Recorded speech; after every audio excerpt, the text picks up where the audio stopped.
Hello there, it's been a while.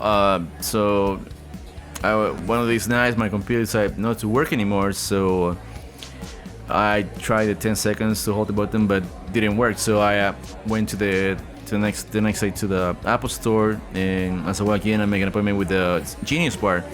So while I was waiting there, I decided to give it another try. So instead of doing 10 seconds, I went for more, like 18 seconds.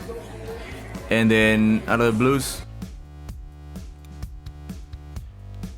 boom, it actually turned back on again. And I was like, wow, I guess it works, but you had to hold on a little bit longer. So I canceled my appointment and went home. Thank you for watching, and I see you later.